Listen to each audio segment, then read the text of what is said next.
Hello, good morning, good afternoon, or good evening to you, you thirsty bunch of beer drinkers, whenever and wherever you're tuning in from. Troy Birch here from GLB, and I want to thank you for tuning in to another episode of Between Two Fermenters, a podcast brought to you by Etobicoke's Great Lakes Brewery. If you can, please subscribe to the pod, and ratings and reviews are always appreciated. Now, it's time for me to crack a beer, which always makes my day much more better. It's another glorious day here in South Etobicoke, another great day to support a local craft beer.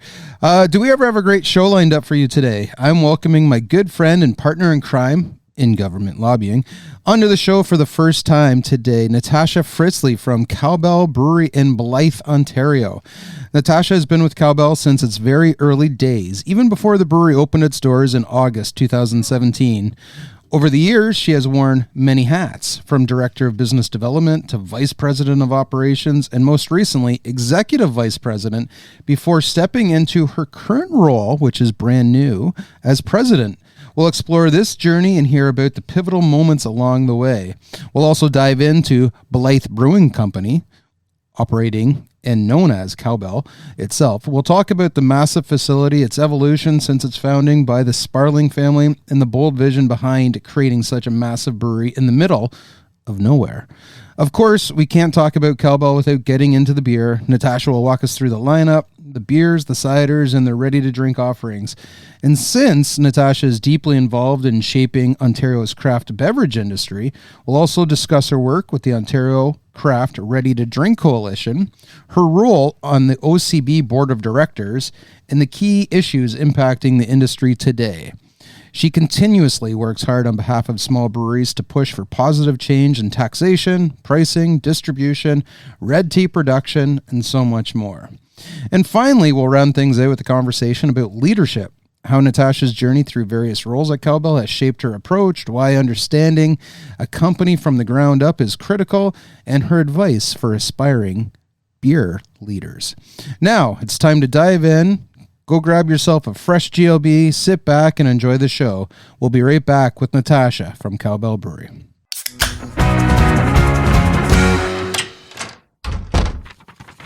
There appears to be only one line on this sheet. $50 for a case of Great Lakes Premium Lager.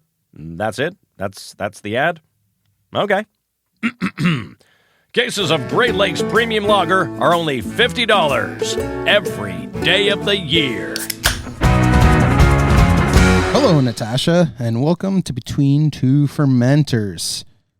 Hi, Troy. Thanks for having me. So we're recording this show online today as around 6 o'clock this morning, I woke up to a lovely text from you with blinding snow. So I take it you're snowed in today. We are snowed in once again in Cowbell country. It has been a very windy and snowy winter here. But don't all you folks out there drive F-350s or tractors? Like you couldn't have taken the tractor down here or what? We do. That's correct. But when you can't see the road, it really doesn't matter. Fair point.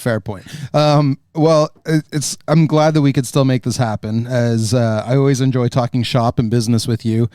You are one of the brightest minds in the industry, and I always respect and value what you say. So again, it's great to have you on the show and you making time for the listeners today. So with that, are you ready to get into this? You ready to go? I think so. All right. First things first. As I said off the top, I understand a congratulatory cheer is in order. LinkedIn tells me that you just got a promotion. Again, you're the president of Cowbell. Apparently. Yeah. Well, cheers. Can you tell me about this big change? Another in a long line of promotions for you, which we'll talk about later. But can you tell me about this latest one?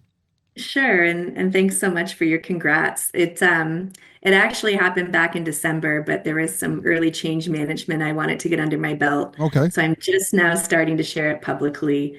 But I've been on our leadership team since 2017, so I'm pretty lucky that I've gotten to work with a number of other leaders over the years. And sometimes I'm learning and thinking, wow, what a great idea, strategy, tactic. I'm going to borrow that. And at other times I'm thinking, I might not do that if I were in their shoes. So it was kind of like a free education on how to run a brewery since we opened our doors back then. And the other nice thing is that my teammates have been my teammates for the better part of 8, 9 years. So I get a bit of a rolling start going into the role. And I love the team we have now. Our entire leadership team has been with the brewery since before we opened to the public. Amazing. Our That's great. VP of operations, he actually helped build the building, if you can believe it. So we've been through a lot of highs and lows together, and we're pretty excited about this next era. We have a lot of shared ideas and thoughts on our brand and our beers and where we would like to go. So now we just get to work and make it happen. That's amazing. And again, congratulations. Well deserved. Thank And you. a great segue into where I want to go first, though. Who are you and who is Natasha? I want to ditch the beer talk and give me your best elevator pitch on who you are and what you're all about. Okay, so Natasha is a bit of a nomad. I actually grew up in a family, both of my parents are really intelligent people, and because of that, their careers kept us on the move for most of my childhood. I think by the time I got to high school, I had lived in 7 different cities and been to 6 different schools. And what's funny is my parents today, like they apologize for that all the time. Hmm. But I honestly think it's the greatest gift that they gave my sister and I for a couple of reasons. One, if you know me, you know that change doesn't faze me at all. I actually like it. And it's why cowbell and craft beer are such a good fit for me. Our industry, as you know, is always changing. Taste Hmm. preferences change, format preferences change, design trends, what people want to eat in our tap rooms. It's this ongoing little ecosystem of trying to keep up or maybe sometimes get ahead of the curve. And I love that part of what we do. Innovating is important to all of us, and that is really just a constant state of change, which is right where I like to be. Hmm. On top of that, I love to meet new people because I had to in my formative years. And I think that's why my career and travel are not only so important to me, but so much fun for me. I love participating on teams and building teams. It comes naturally to me because of all the new friends I had to make, all the new teachers and coaches, and you name it at different schools. It's very similar to building a network in our industry. And probably most importantly, I don't sweat the small stuff. I'm way more interested in the final destination. So learning to control my controllables in a pretty nomadic childhood has really aided my career in many ways. And you see this, and I give you a lot of credit. I see this in you too when we work on GR. I'm never interested in losing my cool or arguing with the government. We just want to win and Hmm. achieve what we're working towards. And if winning is absolutely impossible, then we just figure out how close we can get and we chase that. So outside of work, it's all similar. I love travel. I like getting out of my comfort zone. I love sports. I love dive bars. I have great dive bars in many countries and cities. I love history and I love living out here in the country, even on snow days. Even on snow days. Well, that's interesting that you say, the nomad and meeting new people. I think it took a while for us, our paths to cross, but Yeah, it it did. did. And it seemed like when we first got together on whatever file we were working on together, um, we hit it off pretty. It was very easy to have a relationship, a connection. And so as I said, I find you one of the brightest and smartest people in this industry, but you're also one of the people I look up to and admire when it comes to fighting the good fight, but doing it in, like you said, a respectful and passionate way. So kudos to your parents for shuffling you around as a kid. So where were you before you joined Cowbell? Because I know you had a couple different things. You weren't in beer before you joined Cowbell. Is that correct? That is correct. I mean, I was always in beer. I just wasn't Yeah. necessarily Working making for a it brewery. Yeah. or selling it. So I found my way. I was born in London, Ontario, and I found my way back there for university. I went to Western and coming right out of school, actually, the afternoon after my last exam, I started my career with a company called Global Spectrum, which is a sports and entertainment venue management Hmm. and a tour management company. Awesome company to start your career with. They're based out of Philadelphia. They had a great leadership training program. So I kind of worked my way up, very similar to Cowbell. I started as an intern when I was still a student. Started my career in sales and then went over to the operations side of the rink. I was at what is now called Canada Life Place in London, Ontario, home to the London Knights. Hmm. After ops, I went over to the events planning side, which was a ton of fun in my 20s, planning, these 10,000 person concerts for artists like Keith Urban, Tim McGraw, one of my personal favorites, Bob Seger. If you have to have a job in your 20s, I think this is the job to have. And then I eventually landed in marketing. And another great part of that role was the travel and again, the networking. Global Spectrum operated facilities all over North America.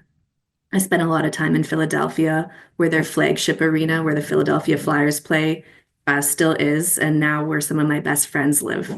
So my last project with that company was actually the revitalization of Maple Leaf Gardens, Oh the yeah, original for to cathedral of Ryerson or hockey. whatever not Ryerson Yeah, anymore. Yeah, yeah. TMU yeah, contracted Global yeah. Spectrum to operate the ice pad and event space once they lifted the rink so that Loblaws could go in at ground level. And I was sent over as director of sales and marketing. Just like, a once in a lifetime project for anyone who loves hockey. So many great historic moments in that building. But it was also my first foray into P3 partnerships and really working with all levels of government. So there was City of Toronto funding, Ontario funding, and federal funding all involved with that project and renovation. And MLSE obviously also played a pretty pivotal role in giving insight and at times direction as far as what the building would be called, what it would look like, how we could feature the maple leaves but not encroach on any trademark Hmm. infringements. So it was a great learning experience. It's kind of where my networking in government started. And from there, I had an opportunity to either go to an international venue or to maybe, dip my toe in the water with Gov. And so I chose Gov. And I left Toronto. I had been there for a few years. I was ready for a little bit more of a laid back lifestyle. And that's when I ended up out here in the country. Traded in your traded in your little Kia or whatever for the F-350 and cowboy boots. I tell you this, I am a much better driver now than I was then, I Yeah, think. Much braver driver, yeah, maybe is for a better sure. way to put it. So I landed this gig in economic development and tourism. And that was actually my path to Cowbell. So the purpose of the role was to work with the private sector in the region to understand how to attract new business and keep key businesses here. Obviously, this is a great agricultural stronghold for Ontario, Mhm. but there is a really healthy and thriving manufacturing footprint out here as well. So we put this board together, and it just so happened that one of the founders of Cowbell was on the board. And, as they say, the rest is history. Yeah. So, like you said, the rest is history. The brewery opened its doors in August of 2017, but you were with the company from day one. I guess the concept, or just after the concept. Let's go through the various roles you've had. We talked about this pretty much at the start here, that you're now the president, but it seems like from a timeline, every 2 years you move up into a different role, or you move into a different role. So let's stop at each one and discuss it in greater detail. So in January of 2017, you start with Cowbell as the director of business development, and you were there in that role for 2 years. What did you do during that time, and how was it building up the company? So, if anyone listening has done a startup, they know that the best way to describe it is chaos. I think the best way to explain it is how I actually ended up going to Cowbell as an employee rather than someone who was kind of helping them out on the side. Well, let's hear It that then. was, Let's do it. yeah, this was the TSN turning point. So, in August of 2016, it was a Friday afternoon in the country, which means very few people were working other than recovering Bay and Harbor residents like myself. The tailgate was down on the back of the truck. The cooler was up there. Okay, we got it. Yep. Yep. And I get a phone call from Stephen Sparling, one of the founders of Mhm. Cowbell. And he said, I can't get a hold of anyone at the County of Huron. The CAO is gone. The Director of Economic Development is gone. I need someone right now. I'm about to lose my construction crew, and this project's done. And I said, oh. what's going on? And what had happened was the municipality that Cowbell is built in, we're in the village of Blyth, but the municipality is called Central Huron. Hmm. They had not delivered the building permit to Stephen, and anyone he tried to call was on vacation. He couldn't get a hold of them. And our contractor said, "Hey, if I don't have it by 4 o'clock today, I'm on to my next project." So we sat down with the architects, myself, the founding operators, and the construction lead at 1 o'clock. And I made a few phone calls. And really, all it was, Troy, was a game of broken telephone with Mm. maybe like a little sprinkling of ego mixed in on a few different parties' parts. And I think it was by 3 o'clock we had the building permit. So the Eh, project could go forward and the build could start. And from there, the recruitment got pretty serious after we were able to make that happen because, when you're building a new facility, and ours is pretty large and unique to the region, there are a number of approvals that you need. And in our case in particular, we were, dropping our own well. We were putting in our own water treatment plant. We were building explosion-proof parts of our facility to allow for distillation. It was very, very unfamiliar to the folks in this area. And so when I came on as the director of business development for the first year, honestly, most of my role was managing those approvals and dealing with the different lower tier, upper tier, and provincial entities that we needed licenses from, which was a great learning experience for me. well, in the recruitment, you're saying, yeah, they needed someone that could be on the inside, that knew the inside, could make the connections. And so it sounds like Stephen Sparling understood that this is someone who can get it done for me. He Is that did, is that yeah. accurate? Yeah. Yeah, absolutely. And it all goes back to what we talked about earlier. It's often not what you're asking, it's how you're asking it. And because these approvals processes can be so frustrating, the conversations can get a little sticky off the hop. But if you're patient and track down the right people and ask them in the right way, you can often get exactly what you need. And in your case, and I know for a fact that this is something you've worked on and done, you show them how it works. Yeah, Sometimes that's the best method, is going into a meeting and saying, here, we've done the work for you. Take it, look at it, look what it's going to do in 5-10 years and how it's going to help. And most of the times that's how things get pushed along, by the individual doing the work outside of government to show government what needs to be done. So absolutely you right. do that for 2 years and 1 month, and this is at a time when Cowbell is now open, August, and it's a cathedral. It's you've coined it as Canada's destination brewery. What was it like to open the doors to this massive facility on a huge property, which we're going to talk about in a second? But what was it like as for you as the VP of operations now, 2 years after, getting beer out the door? It was a huge learning curve. I think where I'm fortunate is that I've always been taught don't be afraid to get your hands dirty. And so in that mentality, I was able to pick up a lot along the way from different departmental heads and really just to never be afraid to lend a helping hand, which you have to do when you're opening a new business. Mm-hmm. We were vacuuming floorboards and cleaning growlers out until 4:30 in the morning the day that we opened the brewery because we had no choice. Yeah. And that mentality has stayed with me. And, I talked about my colleagues on the leadership team earlier. They were all there right beside me. So we all have those, I don't want to call them battle wounds. They were bonding moments for Mm-hmm. us that we'll never forget. By the time I went into the vice president of ops role, I already had the restaurant as a part of my reporting portfolio. And I added in things like packaging, logistics, the retail store. And then a month later, the pandemic hit. Yeah. And boy, oh boy, was that a crash course in crisis management and how to be creative. You're telling your folks in the restaurant 4 times in a 2.5 year window that they're laid off and out of work because the facility is closed. Really, really tough for them. And in a small community, just tough for everybody. And you're seeing explosive growth in your retail channel because online sales are taking off Mm-hmm. because everyone's afraid to leave their home or can't leave their home. Um, and you're just completely changing your business model overnight. We also did a lot of our own distribution during those days, just because, as you know, Troy, how we sold our products and where we sold them, it was a moving target. Hmm. So it was a lot of highs, a lot of lows, but I really can't think of a better way to learn how to lead. Trial by And, fire, they say, right? Yeah. yeah, exactly. And a lot of people don't remember or realize that one of the big, you just mentioned it, you shifted over to online sales and home delivery. That was something that the government did to help small brewers, but now it has become something that's just, it's now there. They changed some, they took an eraser and erased one little line and some legislation, and now we can do it.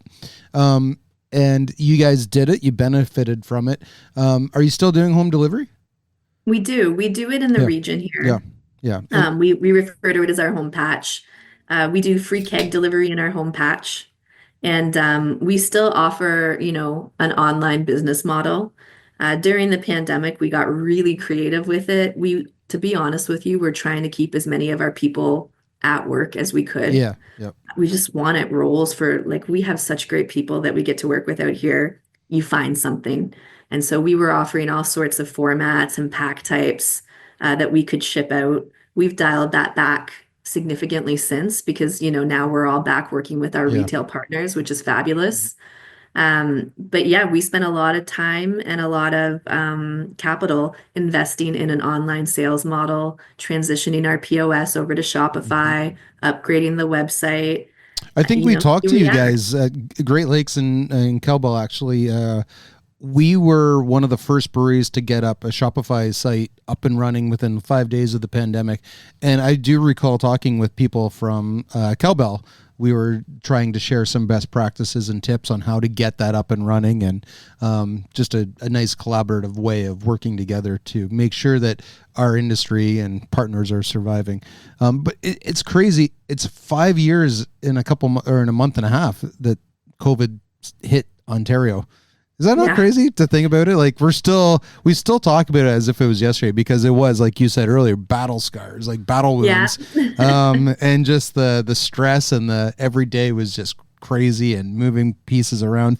But you survived. You survived that, and you moved on to the executive vice president in November of 2022. And so you got all the learning, and it was trial by fire, and you made it up to executive vice president. What was that role all about? It was really just adding additional reporting portfolios onto what I was already doing. I am so not a title person, so I always have a little giggle at the nuances of these roles. But by the time I moved into that position, I had been sharing government relations with a few other leadership team members. When I went into the EVP role, I started owning all of GR, which has Hmm. been great. It's a lot easier when you're hands-on on all the different files. And you like GR too. I do. Yes. So do you. Yeah, I know. And then I also got, like, human resources. A lot of our legal work came through me. I kept retail and hospitality and events, and IT. My colleague, Chris Van Weeren, he was kind of my key senior manager when I was VP of operations. He moved into that role, which was just a brilliant move for the business. He's been incredibly successful there. And then over the last few months in the role, brand and marketing came over to me, which I was really excited about, because that was kind of going back to my roots Yeah. and gave me a rolling start into the role I'm in now. And yeah, president. So now you have everything. Everything's all under your umbrella. That is true. But And are you I've breathing at night? Like, are you, everything's going well? yeah, I mean, I go in eyes wide open as to my colleagues. There's a lot of work to do. Hmm. There always will be, but I go in with an incredible team, Yeah. and not everyone gets to do that. And I go in, not only with that team internally, but with a group of colleagues via OCB Hmm. and our RTD coalition, like yourself, Troy, that I trust, and we work together when it makes sense. We share information when it makes sense. We'll fight over shelf space and tap lines all day long, Yeah. but I think the camaraderie that we have in this industry is so incredible and makes us all better at what we do. Yeah, and we can fight, but it's in a respectful way. It's Yes. yes, it's still more advantageous for all of us to focus on reducing the number of import and or domestic offerings on LCBO shelves than it is to fight over the small now footprint 15-foot shelf space they give to Ontario Craft, but we do it in a respectful manner for sure. So let's pivot over to every time I say pivot, you got to take a drink. Let's move over to Cowbell, the brewery, and the massive facility we talked about earlier was created and founded by the Sparling family from Sparling propane fame. I'm from Brecken, Ontario. There was a Sparling propane or facility in Brecken of all places. So walk me through the early days before opening. So you mentioned Stephen recognized right off the bat you were able to help him out. You came over, but what was the early days like? Washing growlers till 4 a.m., but building that massive barn. What was going on in Blyth, Ontario, as soon as you joined the company until you opened the doors? The community was a huge part of the early success that our brand saw. And when I say community, I don't just mean Blyth. Our neighbors in Blyth were phenomenal, but it was really all of Huron County. Our county has less than 65,000 people in it. There's a lot of small towns and hamlets and villages along the way, but we do all wave that Huron County flag. There was a ton of excitement. We opened a day prior to the public opening just to our neighbors in Blyth and invited them in to see the facility. They all had a meal and a beer on us. It was important to us that we did that. I used the term chaos earlier. I really think it's the right one. The best story I can think of off the cuff is to tell you that the day before we opened our doors to the residents of Blyth, I was driving to the AGCO offices in Toronto to pick up our licenses. That's a story for every opening. It seems like it. Like the AGC almost knows, hey, when do you want to open? We're going to give it to you. We're going to issue it at 12:01 p.m. for your 4 o'clock opening. I cannot, you know what, you're right. I cannot hold them accountable. It was 100% our fault. Okay. And they were, well, shame on you. They were so agile for us. They really were. Good. So it's on an 111-acre property, if I'm not getting my facts wrong here. You guys commonly refer to it as Canada's destination brewery, and for anyone who's ever been there, I think it's a pretty good moniker. Huge is actually an understatement for the size that it is. What was behind that ambition to construct something so big in the middle of, no offense to Blyth, Ontario, and maybe I should ask, before you answer that question, where is Blyth? Give us a little idea of where Blyth is. So Blyth is geographically in the middle of Huron County, but as a point of reference, it's about 30 minutes inland from Goderich. And if you're in KW, you're just under an hour away. And if you're in London, you're about the same, depending on which part of the city you're coming from. And what about Seaforth, Ontario? About a half hour from Seaforth. There we go. Okay. This time of the year. So now we know where Blyth is. Okay. So, but farmland all around you, correct? Correct. Okay. And so the Sparlings had this idea of saying, okay, at the corner of, I'm going to say Highway 4 in County Road 25. You are correct. Oh, look at that. Well done for someone who's never been. I've been there. But the brewery, like I said, commonly referred to as Canada's destination brewery, is huge. It's massive. What was the ambition to construct something that big there? I don't know if you know this, Troy. It didn't start that way. I don't know. And know this is why we do this podcast, to learn all these fun facts that no one knows about in the public. That's true. Okay, cool. So the original plan was to renovate a heritage building on Main Street, Blyth. Where our founders were really smart is that they knew when to bring in consultants. Mm-hmm. And so they brought in some consultants once they had some plans. They had a building picked out. They had a concept. And they said, just come have a look. Tell us what you know about the craft beer business. Here's what we're thinking. And the feedback that they got was, don't do it in a heritage building. I'm sure that was part of it. Yeah, okay. The other part was the market's becoming really saturated with microbrewers. You might want to think of something a little more unique. Okay. And they said, tell us about that. What does that mean? And the feedback was this destination style inspired by the Sierra Nevadas and New Belgiums down in the States, bigger, a little bit flashier, that they weren't seeing as often up here in Canada. And so they bought into that model. That made a lot of sense to the founding owners. And over time, it evolved. Like originally, Cowbell was not going to have a restaurant. It was just going to have a tap room. Originally, Cowbell wasn't going to have event space. I think, I just saw our lead foreman maybe about a year ago. We hold the record for the most change orders on a project that he has ever led. I'm sure they absolutely loved us because it was just this moving target of, okay, wait, if we're going to have this big brewery and it is going to be in the middle of nowhere, people will probably want bathrooms. Let's put in more bathrooms. And then next you realize, wait a second, there's no restaurants open in Blyth on Monday and Tuesday. What do we do for those folks who drive all the way out here and want a bite to eat? Okay, I guess we're building a restaurant. And so, there were some really well laid out plans and some really last minute plans that all contributed to the building the way that it exists today. Sounds like entrepreneurship. Yeah. 100%. Okay, so it became this massive facility. Can you walk us through the brewery? Again, pretend that I haven't been there because I have. I've witnessed the sheer size and how amazingly beautiful it is. But pretend I haven't been there. What do I see when I pull up? So, can I curse? Yeah, 100% you can.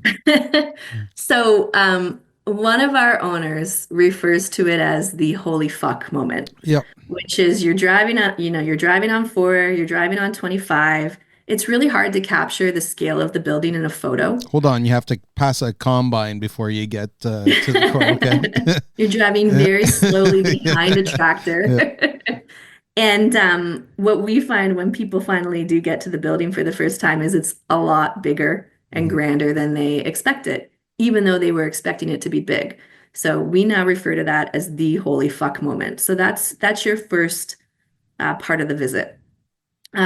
The other cool thing, and you mentioned it, it's completely surrounded by farmland. So our acreage is split up. The brewery's on just under 60 acres at the corner of 4 and 25. And a fun fact, Troy, because I don't know if you know this, that was previously a cattle farm, which is where the name Cowbell came from. Okay. So now you know why we're called Cowbell. The building was built with 3 fundamentals in mind that were and still are very important to us. One, all of us out here on Huron County refer to ourselves as stewards of the land. This is just such an agriculturally rich area. And it was really important to all of us that whatever we built was sustainable and environmentally friendly. So when you pull up, you'll see things like the cupolas on top of the building. They are fully functional. They're a part of our man-made HVAC system. They let a lot of natural light in. You will also notice that the building looks like a German bank barn, and that is because we wanted it to fit in. There are barns everywhere. A lot of German farmers? It's just a style of barn that was being built at that time when Huron County was being settled by Europeans. We wanted it to look like it had been here for a long time. And so that was the style that we went with. It took us a year and 3 months to build. One cool fact about it, believe it or not, we built the building the way that the pioneers did. So we actually had members of the Mennonite community come in and do like a proper barn raising. No way, really? Yeah, it's so cool. And if you do a tour at the brewery, you can see footprints of someone's dusty boots across one of the beams. So we have all these incredible Douglas fir beams that we trucked in from BC. They're from a sustainable forest. So for every tree that came down for our build, 3 were planted. but it drives him insane when he comes because he can see his boot prints. And it was his job to wipe down the beams to ensure that there was nothing like that for the barn raising. But we love it. It's a great story. For anyone who wants to see an actual Mennonite barn raising, watch the movie Witness with Harrison Ford. That's pretty cool. Excellent point. Excellent point. So the other thing you might notice about the building, if you're into this type of thing, we've got hundreds of beams in there. Our entire building is held together by wooden dowels, which is the traditional way of building a barn. And you can see them, they're sticking out. They look like a big wooden stake. You'll see, on the outside of the building, lots of stone, lots of weathered wood. We actually got a call, I think it was this past fall.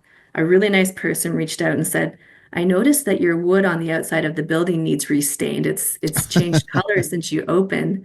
And we had such a giggle about it because the wood was never stained. So the wood on the outside of the building, we had some AI done to show us what it would look like as it aged, and that was always a part of the plan. And then the barn boards that you see when you walk into the brewery. So you'll walk in, there's a big entranceway, you'll see our retail store, and then you walk right into our restaurant. The barn boards on the restaurant walls were actually from a farm and they were weathered. So they were left out along a farmer's fence for like over a year to get that coloring on them. It's a natural coloring. We don't stain any of the wood at the brewery. And it's beautiful. So you get into the restaurant, you get in, you see all this, the post and beams and all wood. And then you get to the brew house. Walk me through the brew house because it is beautiful. You have a catwalk and it's just a beautiful facility on that side of the production hall. What does it look like? How is it put together? Yeah, for sure. So our restaurant seats around 200 people on the inside, and we've got seating for another 200 on the outside on the patio.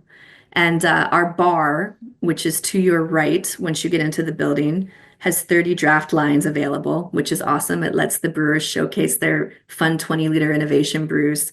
And then immediately above the bar, it almost looks like it's suspended, but it's not, is our brew house. It's a 50 hex system. If you visit the brewery Monday to Friday, we're not open at 4 a.m., but our brewers are up until around 6 p.m. You'll see one of our brewers up there working. So it's completely open to the guests. Same thing with, we have a pizza oven, a wood fire pizza oven, completely open. Our kitchen is separated, but open air. There's windows so that folks can look in and see what's going on, and so that I can look in and see what's going on. And, then we've got this great spiral staircase that's actually made from reclaimed wood that came from a heritage building in Blyth that takes you up to the second level. And up on the second level, we've got a couple of private event spaces.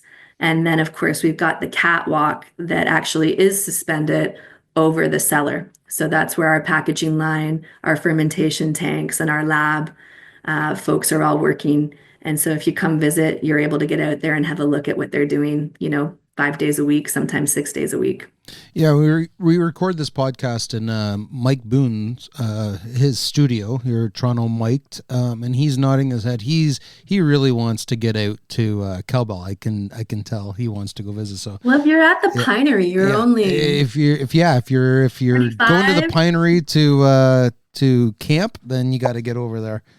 Just get a ride, Mike. Get a ride. This past August, you celebrated your 8th anniversary. You were quoted as saying that you have served over 750,000 people since you opened the doors. Beer tourism is huge. What kind of experience do you give people when they come to Cowbell? This is honestly kind of my baby at the brewery.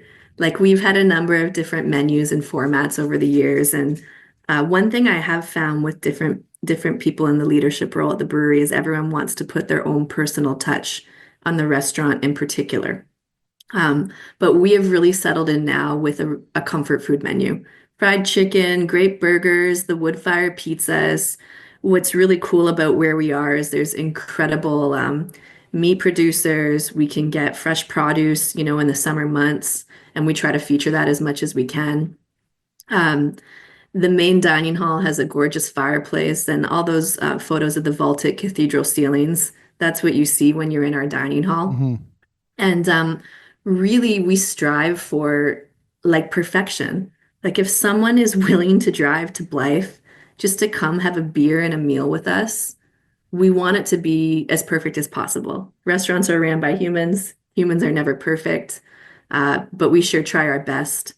And, most importantly, the team, our hospitality team that operates the restaurant, it consists of like genuinely some of the nicest Hmm. people I have ever met in my life. This winter in particular, you see it. So many folks have ended up in the ditch or they're waiting for a tow for some other reason. And our team's like out trying to help dig them out. Or, they hear about it or they're driving into work and they're rolling into work with someone we've never seen because they were in a ditch and they're coming in to wait for the tow and have a beer. Like they're just so hospitable, exactly Yeah. what you would imagine out here in the country. And we'll bend over backwards for anyone who knocks on our door.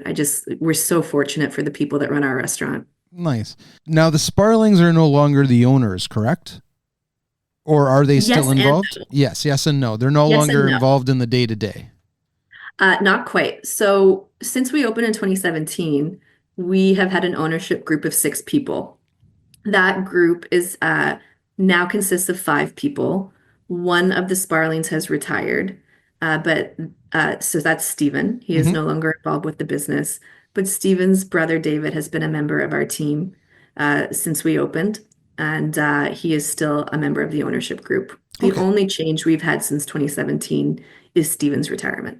Yeah, in 2022, Randy Powell came into the company and was named president and CEO. He came from Peller Estates, a long time at Peller Estates and other big C-suite companies. What did he bring to the brewery? Would you say that the company shifted directions from a brewery focused to more of a beverage focused company during since he's come? For sure. Randy, like he brought a lot of great experience from working with multinational CPG companies. So not just Peller, he was with Maple Leaf Hmm. Foods, Second Cup, the list goes on, an impeccable CV. We really benefited from his models related to reporting and really just instilling this culture of knowing your business top to bottom. That was his big thing, not only with the leadership team, but with every single person that's on our team. And I think that culture is still instilled in us. Nice. And then let's go over to brands. So you have a lot of brands. You have a lot of beers in your portfolio, but you're more than that. You do ciders and you do RTDs. Walk me through what you have in your portfolio at this moment. It's ever changing, but we do Mhm. have a core lineup that's it's meant to be a really approachable core. It goes back to the foundation of why we built our building the way we did. We want it to be accessible and comfortable for everyone, and our core beers reflect that. Hazy Days, our hazy IPA, is our number one and most popular beer right now. It's a juicy, delicious, dangerous IPA at 6% ABV. You think you can drink many more than you should when you're having one. Well, what are I you drinking right now while we're chatting? I am having a shindig right Oh, okay. now. This is a work day. Yes. Well, I'm already on my second Canuck, and I'm looking at Mike going, "Do you have a third somewhere along the lines?" Absent Landlord was our very first beer. It's a Kolsch ale and it's got a beautiful kind of gold coloring to it. Shindig or Shinny, which I'm drinking right now, as we call it, that's the beer we made for the people of Huron County and the folks who built our building. It's a super approachable medium body lager. It's for those who want that easy drinking experience. We do a really neat red ale, Bobcat, and it's got a beautiful kind of malty and caramel flavor to it. Sincero is our Mexican style lager. Again, another really nice light bodied beer. And this past year and a half, we launched 2 new IPAs. One is a session style IPA. It's called Sunsplash. Comes in at 4.3% ABV. Yeah, I don't like the name. The way other It's end of too the close to spectrum. Sunnyside. I'm Cut just this, sorry. Mike, but don't worry, I'm changing that name. And at the way other end of the spectrum is our newest DIPA. It actually just went on LCBO shelves. It was a seasonal a few years back. It was incredibly popular. It's called Double Exposure. 8% ABV, like a hazy golden straw color, and a really nice smooth mouthfeel. Very good name. I like that. Double exposure. Very good name. Thank you. Um, And then you're right. We do have a great little cider business. Right now at the LCBO, we've got an apple cider, a black cherry, a peach, and a rosé on shelf.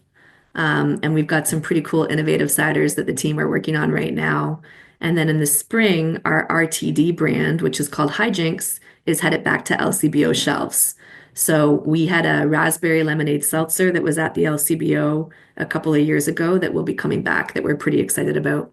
nice. And we're going to touch on that in a second. But your current brewer, Jeremy Moore, has been there since day one, or been there since the beginning. Want to give him and the team a little plug here? 100%. Jeremy is a ride or die, and I love working with this guy. He is one of the most grounded, intelligent, and hardworking people that I've ever met, as are most of his team, all of his team. Mhm. And just this guy's commitment to the craft, Troy. Like I know you know him. What he does with innovation and his patience, I'm trying to become a half decent brewer under his stewardship right now. Oh, yeah? He's such a great teacher. We're He's going to an have a incredible Natasha teacher. beer coming out soon from Cowbell. There's like a half Natasha, half Jeremy beer Nice. in tank. But to be honest, my biggest contribution was kind of like stirring Yeah. and cleaning up the spent grain. Yeah, you're mashing in and then you're graining out. I'm the busy worker for him. But Nice. yeah, a huge shout out to our entire production team. I think that we have what I would call almost an unreasonable standard when it comes to quality. Mhm. We really do. And that's all them. That's not being driven from myself or previous presidents. That's their commitment to their craft and they're highway boys. Like these guys, I'm not in Toronto today, but you believe me, they're in at the brewery. And I think the shortest drive on that team is a 45-minute haul in. Ooh. So they are incredibly committed. Let's move over to the industry now. I've worked with you on a number of the files over the years alongside the OCB. As I mentioned off the top, I admire the way in which you approach each issue and think you're an incredible asset for our industry. You're a great speaker. You know the files. And like you said at the start, if the answer is not the one you want to hear, you start to work on ways in which you can get them to that place. Tell me about some of the things you're working on right now with the OCB. Right now, it's still tax reform, number one. And Troy, you are a great advocate for this too. And I hope everyone listening knows how broad-based your network is. You're just so good at that. Tax reform has to happen. It just has to. I'm so sick and tired of playing second fiddle to multinationals who, find ways to brew elsewhere or buy a facility here and outsell us in our own market. Tax reform allows us to keep jobs in Ontario, investment in Ontario. Our businesses are both living proof of that. Mm-hmm. Retail expansion, fine tuning. So the industry had a pretty exciting win this past year, and that we're now selling into additional grocery stores and convenience. Trying to sneak that. Yeah, I'm trying to sneak that beer in. Nice try. Now we're partnering with them and our retail partners to fine tune what is a brand new opportunity for all of us. And there's the broad concept that's out there now, but now it's where did we make mistakes? Where did we do things right? How do we solve it together? And you touched on this earlier, distribution rights and how we get our products from A to B is something that we're now all trying to wrap our heads around, given the changes to where we're selling beer. Yeah, and we're hearing, and it's have it on very good authority almost, that licensees are going to have to order, so that's bar and restaurants are going to have to order through the LCBO portal as soon as the early implementation agreement. So for folks listening, the early implementation agreement is something that the government put in place while they got rid of the MFA. It expires on December 31st, 2025. But now LCBO will handle all the paperwork, if you will, or the virtual paperwork for bars and restaurants ordering product through breweries. So that I think that's something that we'll have to really work on together at the provincial level to make sure that that rolls out smoothly in 2026. But are you hearing that as well? Yeah, exactly Yeah. the same. I think what's most important, though, Troy, is communication channels remain open.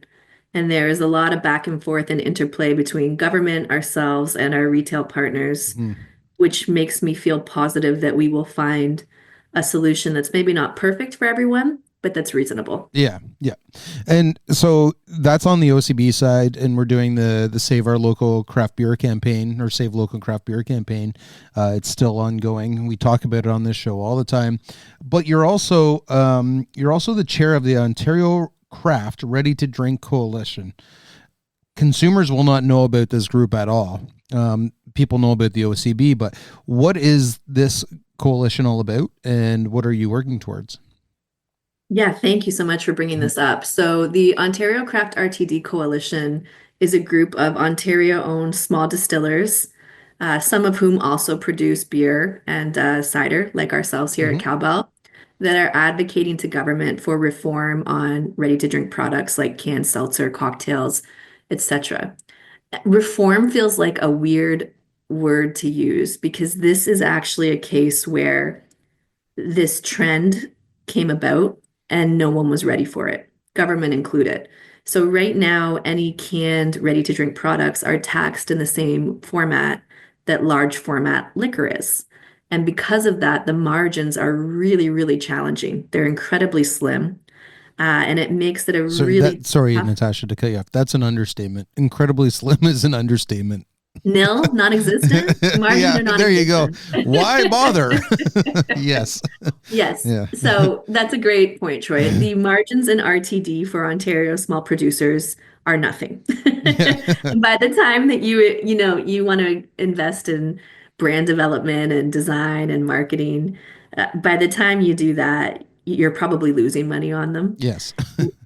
It's really important to say it's nobody's fault. It just caught us all off guard. So this coalition is working with government on things like tax reform, fair market access. We have a great program as the Ontario Craft Brewers that has given us access to shelf space at retail partners like Hmm. the LCBO, now grocery, now convenience. And we're now starting to work on that for RTD products. We've got some early wins in that we have a shelf space guarantee in grocery and convenience, and we would love to expand upon that. And then, of course, with the lower taxes, we can continue to grow our brands and develop our brands and create more jobs and more products right here in Ontario. So, our big thing is we're all super committed to using locally distilled spirits. What's also fun is that with artisanal cocktails and seltzers, you can come try different variations in our tap rooms. We get a little bit more creative than the big guys because we can. So if you're into those more niche taste portfolios or more robust taste portfolios, this is where you want to be looking. But we've got our work cut out for us. It's brand new. Yeah. And we were in the LCBO with our vodka soda with citrus, but we didn't hit that threshold that you know about the threshold that you have to hit a certain number of sales, certain number of units or revenue.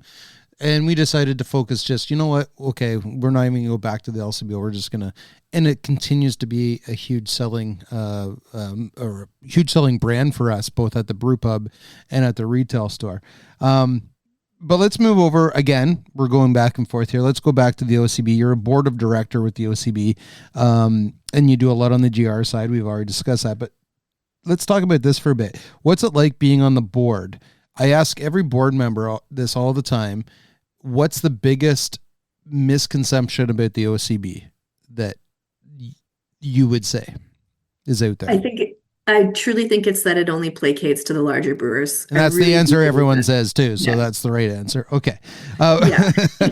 Okay. So what's it like being on the board though? What do you guys do? And what, if you could summarize it in what is it that you do as a board member on behalf of all the breweries? Yeah, absolutely.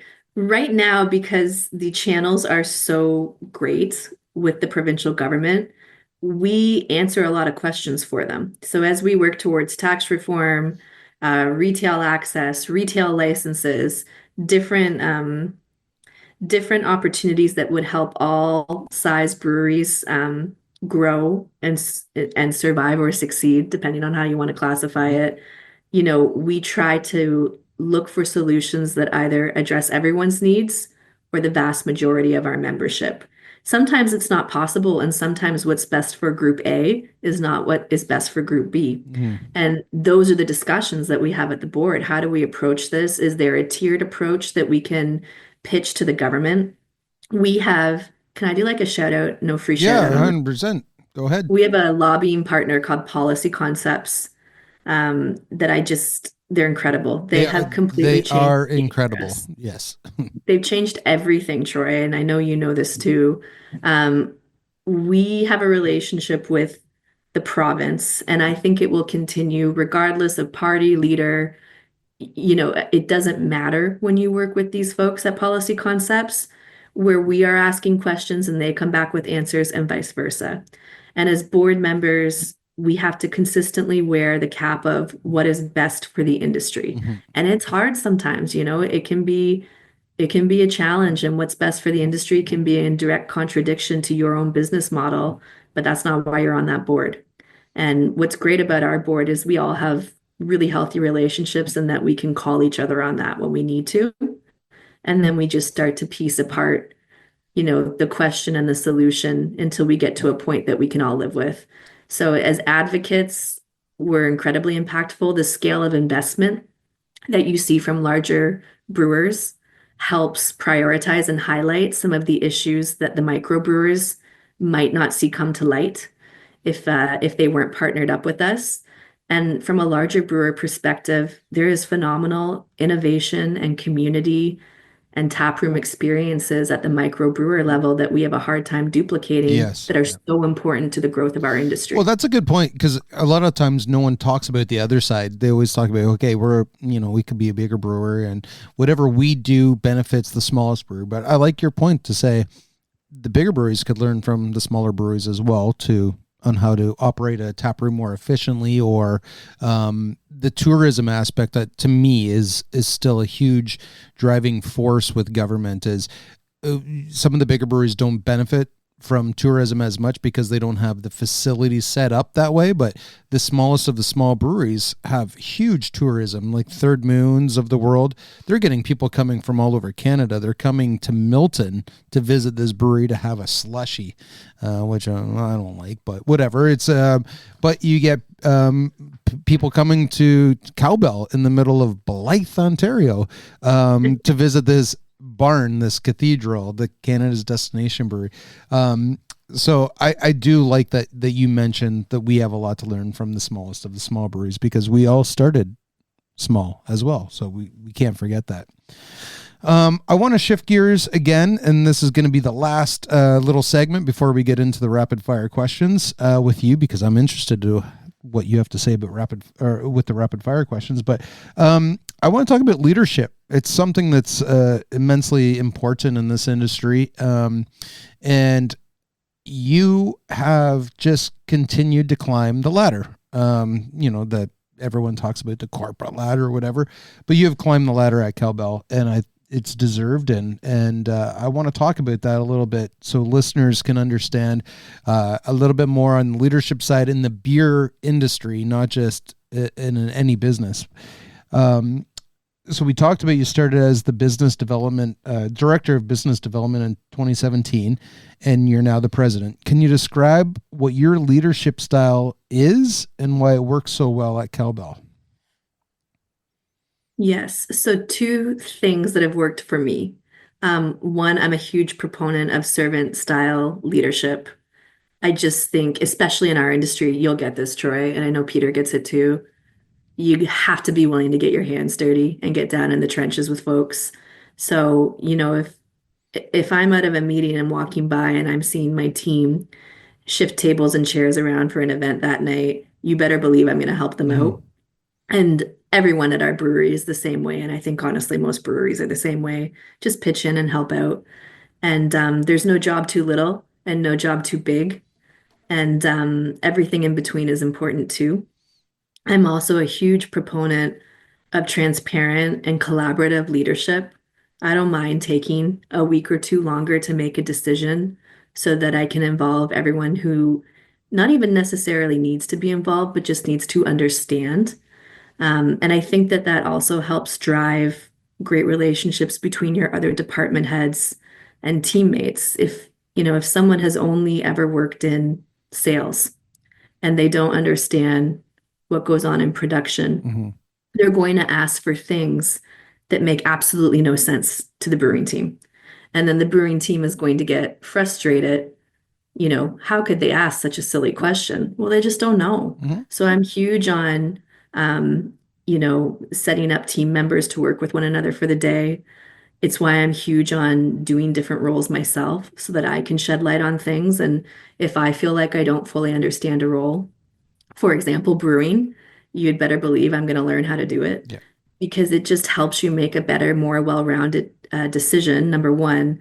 And number two, you can help your teammates understand where other folks are coming from, which is half the battle most of the time. Well, I was going to ask you that. Why is it so important as a leader to understand the entire company, especially in beer? Because you look at it, okay, we have AR, we have packaging, production, we have sales, we have marketing, we have GR, and it's, when you look at other businesses, you might have some of that, but for beer, we have so many moving parts in different departments. You have people that come in at 4 a.m. and then we have people that are working at the bars and restaurants till late at night. Yeah. So how, as a leader, how crucial is it to understand exactly every position to get to a role as president? Like, how crucial is that for you?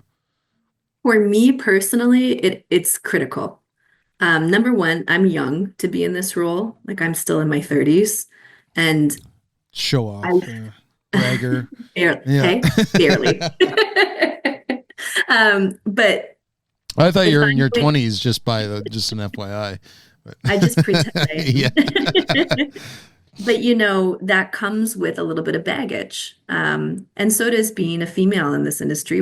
We're just not quite as common as the guys. And but I'm glad still, I'm glad you did that. I wanted you. Yes. did ya? Yes, I did. I'm glad. So keep going on that thread.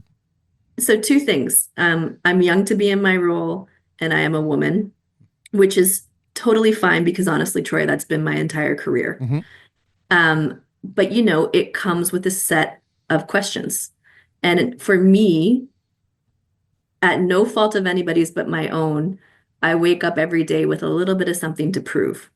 I never want to be the dumbest person in the room. And I sit You in a never lot of are. really I'm smart going to tell you. rooms. I'm going to tell you that you never are. But I work with a lot of really intelligent people. And so I think that I think it behooves me to understand as much as I possibly can, because it is really important to me. I love that saying, treat others the way that you want to be treated. Respect is very important to me in the workplace. And I think the ultimate respect you can show to someone is taking the time to understand what their workday looks like, what their individual challenges and opportunities are, what they like and what they don't like, so that you can make work, as gratifying as possible. We spend most of our lives at work. It shouldn't be shitty. No, And it should be that's fun a for choice all. we It should all be make. educational for all. It should be, in an ideal world, kumbaya. Yeah, But and I think it's worked for me, to be honest with you, Troy. And I've done this my first few years in sports and entertainment were predominantly hockey, which mhm. is again, you're if not the only one of very few women in the room. But I've always taken the time to put in that extra effort. Same thing, you referenced it earlier. Our first shift starts at 4, and our last shift ends at, on a weekend, maybe 11, 12 at Cowbell. Mhm. You better believe I'm available to that. Like I'm that entire time I'm around. Now, 4 a.m. is Jeremy, so he might have to wait until 6 Yeah. because he knows what he's doing. Yeah. But you're always available for your team, is what you're Yeah, saying. Yes. absolutely. As a leader, what gets you excited each morning when you get up? Winning. I hate um, and the people.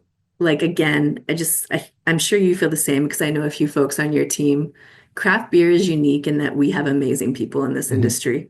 Like we really do. It's taken years for us to build the team that we think is the strongest in the province. No offense to Cowbell, but passionate, hungry, humble, humility, smart people that just go out there and they want to change. And it's corny to say, but like change the world.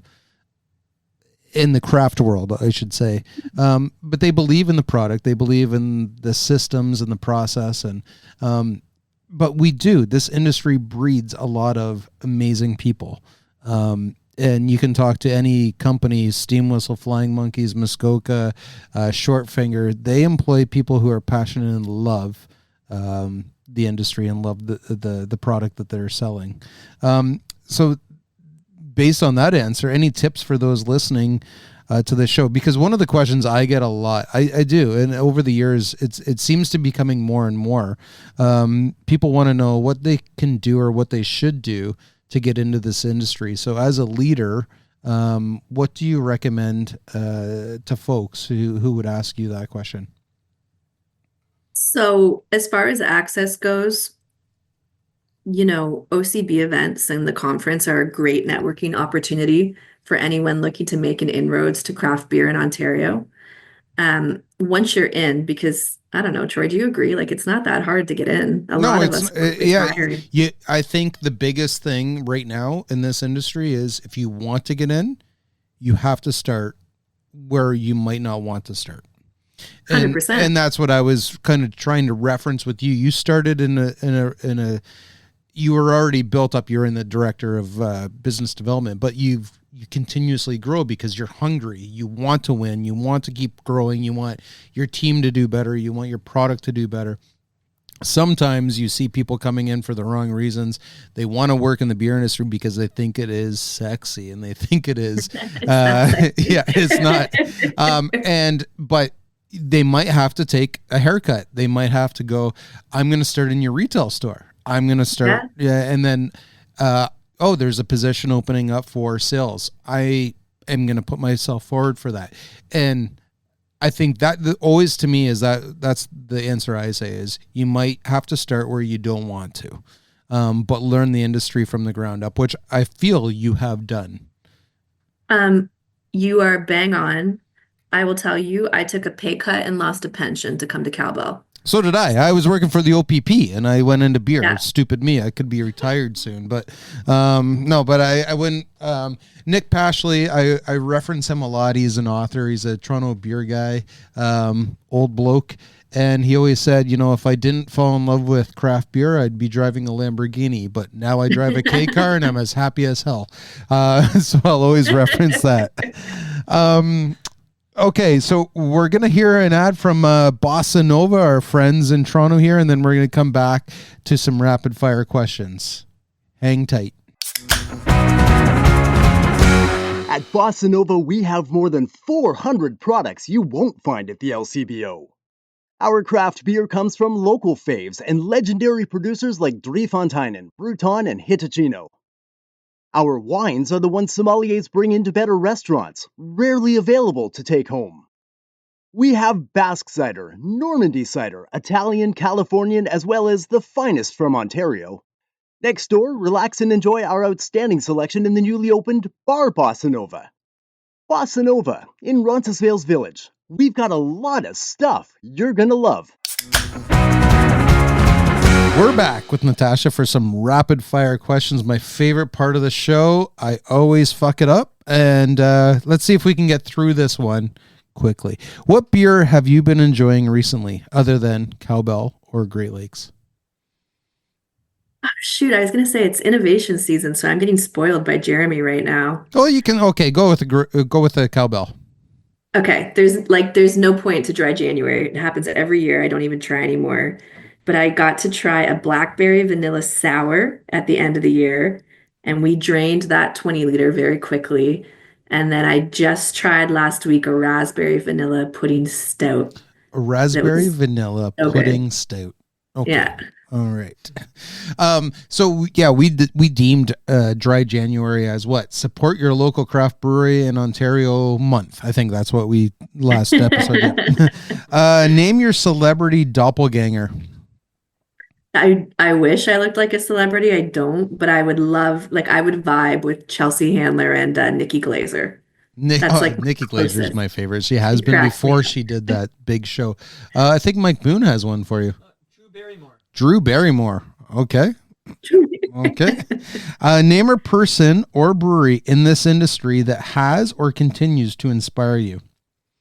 The grizzled vets, and I call them this to their face. This is like Greg Taylor, Peter at Flying Monkeys, Troy, you've been around, Jeff Dornan, Scott Simmons.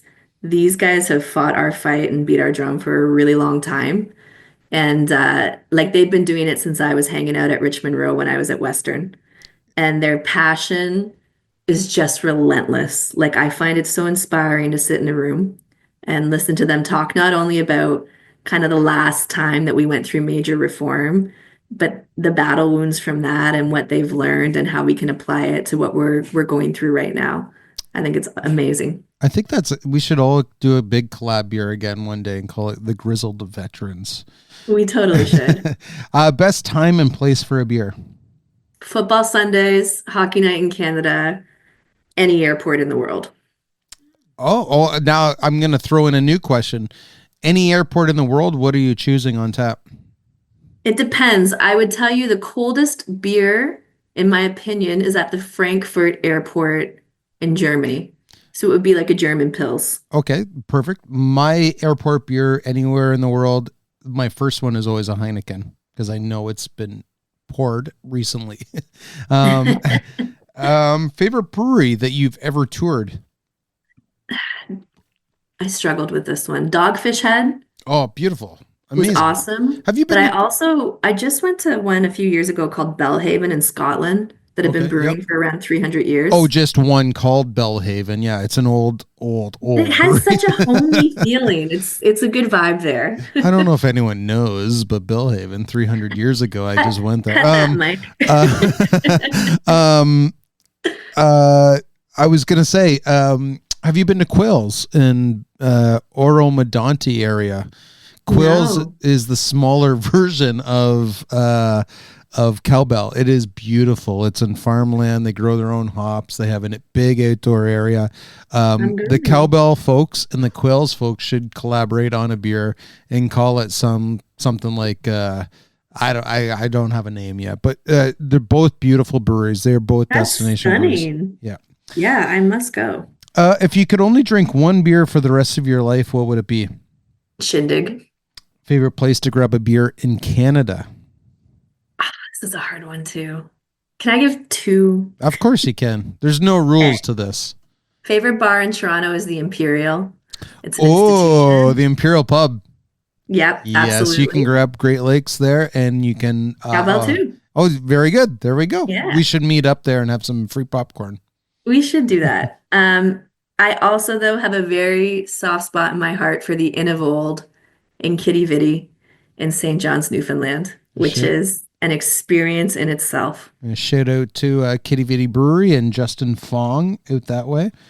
How early is it to how early is too early for a beer?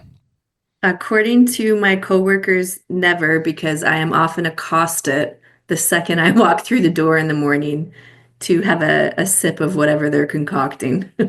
If you could have a beer with just one person in the whole world, dead or alive, famous or not, who would you choose?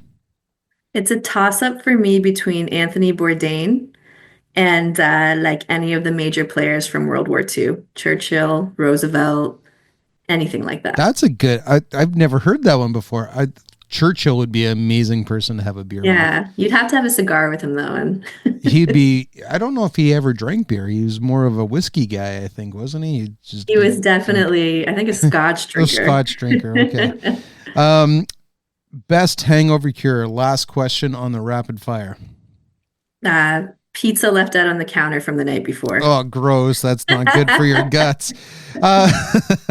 Okay, and there you have it, folks. Natasha, that brings us to the end of our chat. I'd like to thank you for making the time to sincerely making the time today. Snow and all, and dog and all, and everything you've talked about today was just amazing. I always appreciate our conversations, and I learned a lot about you and Cowbell today. Really, I did. And thank you for all the extracurricular stuff you do on behalf of small breweries in this province of Ontario. So thank you very much. Appreciated every second today.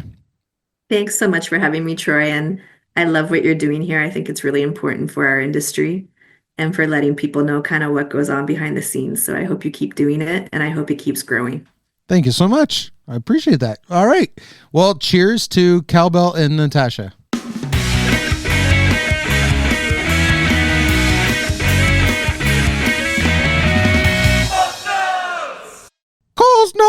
Cole's Notes. The man in the white lab coat is back, and he's ready to explain SRM, EBC, in the history of measuring and identifying color in the beer in your glass. GLB's Quality Assurance Lab Supervisor, Cole Raiskums. Take it away, Cole. Thanks, Troy. Hi, everyone. Welcome back to another Cole's Notes segment. Today, we're going to discuss the history of color measurement in beer and how it's related to the invention of color printers. Current practices for measuring color in beer involve using a device called a spectrophotometer to measure the absorbance of light at a wavelength of 430 nanometers in a small sample of our beer. But this technology is relatively new and complex. So what did we do before fancy machinery? Well, the technology for measuring color in beer all started when Joseph Williams Lovibond was looking for a way to measure the consistency of his beer color. It is said that the inspiration for his invention came from stained glass church windows, which would filter light into certain colors when overlapped. He designed a tool called a tintometer, which overlapped many variations of glass in the colors red, green, and yellow to form a measurable scale of color, which Joseph aptly named the Lovibond color scale. The beer industry has since adopted the standard reference method and European Brewery Convention color scales, or SRM and EBC for short, for measuring color, but the tintometer and subsequently the colorimeter have been invaluable to many fields of science since their invention. Not only are they useful in determining color, but they also determine unknown concentrations of dissolved substances in liquid, which can be used in numerous applications from pharmaceutical to agricultural science. So how does this all tie into color printing, you ask? Well, remember the three colors that Lovibond used in his tintometer? Red, green, and yellow?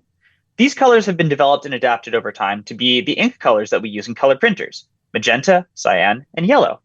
Who knew that science could taste and look so good? Again, I had no idea. I literally had no idea about that. So I learned something new every time we talk. Cool. Thank you very much. My pleasure, Troy. Take care. Cheers.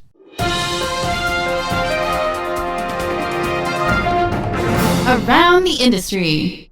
It's January, typically the slowest time of the year for breweries. Folks are doing that thing where they drink water for the month instead of hitting up their local pub for a pint, so not much going on in the industry at the moment.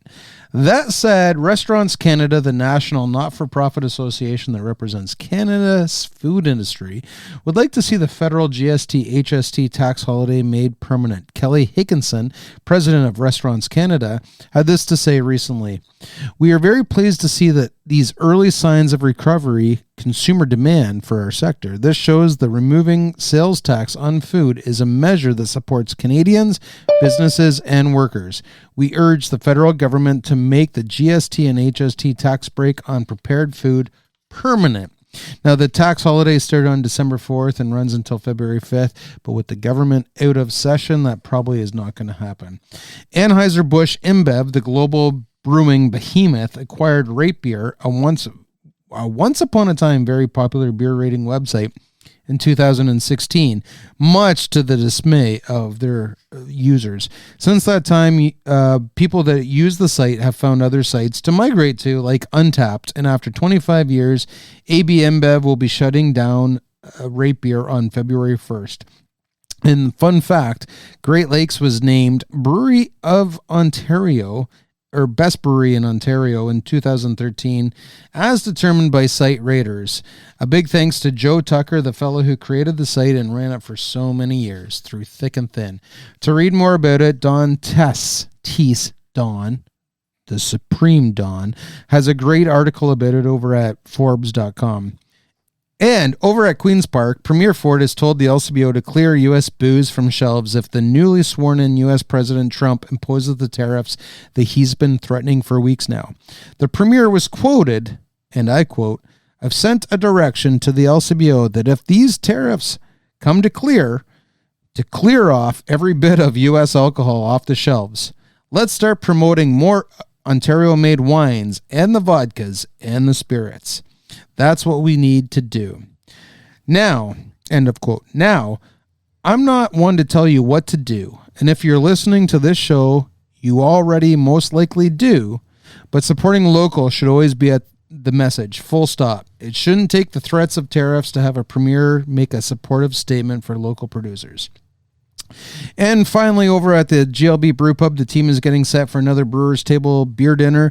4 courses, 4 beers, a tour of the brew house, and more. Set for February 5th. GreatLakesBrewPub.com to grab your tickets. Only $50.